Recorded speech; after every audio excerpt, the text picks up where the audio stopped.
Girespondihan dayon sa mga pulis ang reklamo sa driver sa tricycle ug pasahero nga gidapatan sila og badyaw nga nagapanglimos sa kalsada sa Turil, Davao City. Nag-viral sa social media ang gihimo sa mga badyaw. Mao gipang-rescue sila sa mga pulis ug 5 ka minor de edad ug 8 ka hamtong ang na-rescue ug temporaryong gi-turn over sa QRTCC aron mahatagan og aksyon para makapauli sa ilang Pinoy-anan. Migawas sa investigasyon nga dayo sa Davao ang na-rescue ug nasubay nga taga-Hulo-Sulo di ay kini. Mismo nga mga miyembro sa street educators sa paginhawaan Drop-in Center for Children kun PDICC ang nagpatabang sa kapulisan. Tungod niini, nagpahimangno ang Davao City Police nga likayan gyud ang paghatag og limos sa mga nangayo sa kadalanan. Kay daw gikonsinti lang sila kung imuha kining dunulan og kwarta ug manganad na hinuon. Pahinumdum sab sa DCPO sa publiko nga likayan ang paghatag sa mga nanglimos sa kadalanan isip pagsunod sa Presidential Decree No. 1563 kon anti-mendicansilo.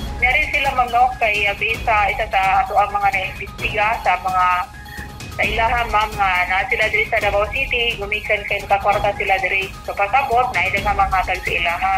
Muna remind na to ma'am sa publiko kay sa ato ang sila sa Davao sa mga tao diri nga dili nato sila tagaan no bisan pila pa na tagamay kay magsalig na sila.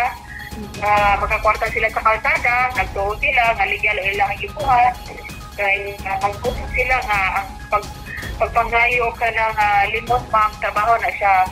Ubos sa Presidential Decree No. 1563 kung anti-mendicansilo, si kupon og silutan ang madakpan sa akto nga muhatag og limos sa mga nangayo sa kalsada. Part po sa mga maghatag ka ng limos ma'am no, nasay balaod po ana sa anti-mendicansilo nga pwede sila namo arestohon, pwede namo sila iadto sa ato ang kapulisan nasa police station kung makotindak na mo sila maktuhan nga naghatag sila og kanang limos sa ato ang dili lang sa ato ang mga kaitonang badya ma'am no tapoy uban diha na mag-guyod og mga bakul and then muon lang tabi para mangayo sila og kanang hinapang.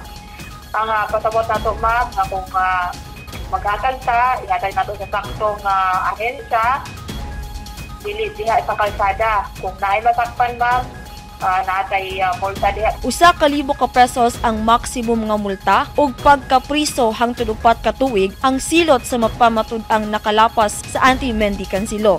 Shiny Buleser, Newsline Philippines, stay safe.